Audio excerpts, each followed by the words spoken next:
Uh, I played 5 years of first-class cricket, and I played pretty well at the under-19 level, and I got picked for Karnataka as a young 18-year-old boy. And I played 5 years of first-class cricket before finally making it into the Indian team.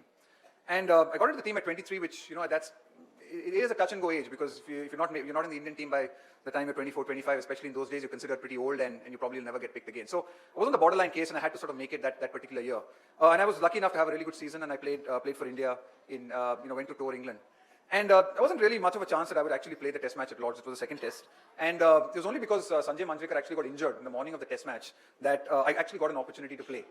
And I can never forget the occasion. I didn't expect to play, so I actually had a really good night's sleep before the test match, which is a bit of a rarity.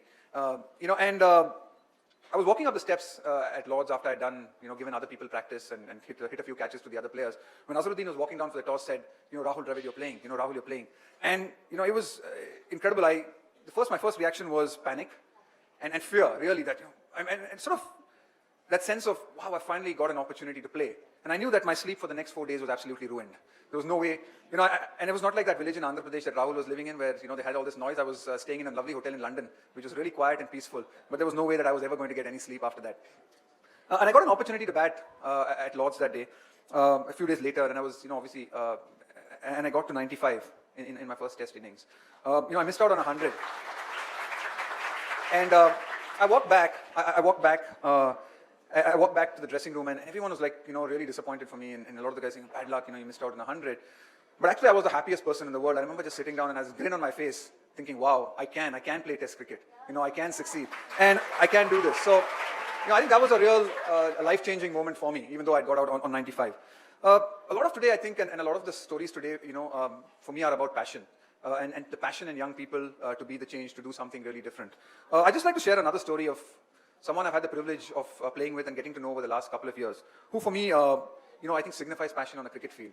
And no, a lot of times people come here and expect me to talk about, Tendulkar and Lakshman and Ganguly and Kumble's, and they're all great cricketers, and I've played with a lot of them, and they all, had some amazing qualities. But the story that I like to tell is about Praveen Tambe. I'm sure a lot of you have heard of him over the last couple of years at the IPL. And Praveen, was a budding sort of leg spinner as a 20-year-old. And he played 20 years of cricket in the Maidans in Mumbai, never getting an opportunity to actually represent Mumbai at any level, no first-class level, no junior level, nothing. Praveen Tambe didn't get a single opportunity to play any game. But he kept bowling, he kept playing in every single game, and that's really, really hard. Believe me, when you have to go and play in some of the grounds in the Maidans and do it constantly, day in, day out, year after year, it gets extremely hard. It gets really difficult, and you need to have a different kind of drive to be able to do that. But Praveen did that. And a couple of years ago, we were looking for a leg spinner. We were looking for a leg spinner to play in the Rajasthan Royals team. And Praveen came to our nets.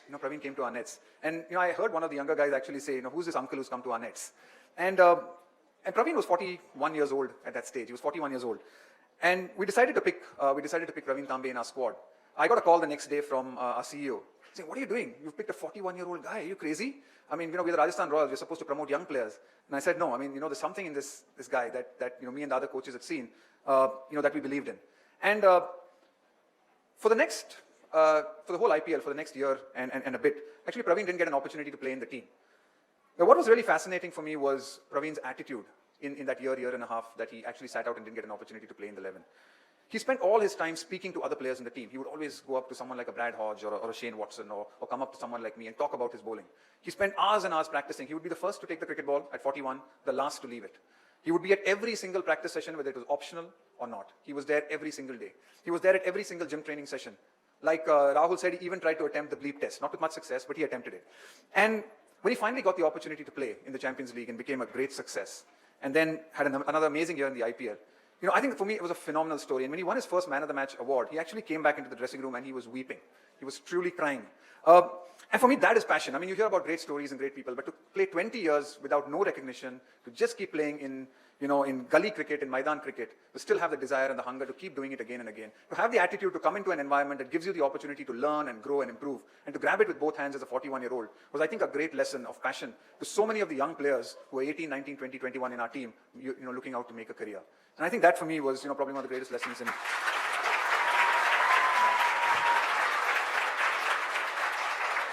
And I think that's, it's such a recurrent theme in what we've seen Rahul say, I've seen Rahul do in Ruhana and what she does, in the performances that we've seen, that, I think if you have a passion for something and if you have if you do something that you truly love and enjoy. And I've been lucky in the sense that I was able to make what was a real passion for me, my career. It became my profession for so many years. And I think that is really important. If you can find out what your passion is and pursue it. I know that's not always easy, and it sometimes takes a lot of courage to be able to do that, because there are always easier options at times. You can always be tempted to do the simple thing. You can always be tempted to go on a path that is traveled by most. To take a path that is less traveled takes a lot of courage. Probably takes a lot of patience as well. As we've seen in someone like Praveen Tambe, it took him, his success wasn't overnight. A lot of people said, oh, that's overnight success. That's 25 years of success. Taken 25 years to work hard, starting as a 15-year-old to actually, become a success. So it's going to take a lot of time. It's probably going to take a lot of patience. A lot of sacrifice as well. A sacrifice of time, of spending so much time doing what you're doing. A sacrifice sometimes of making a sacrifice of a financial sacrifice. A lot of times when you pursue your passion, it might not necessarily be a passion that gives you the financial security that you hope for and you probably crave for.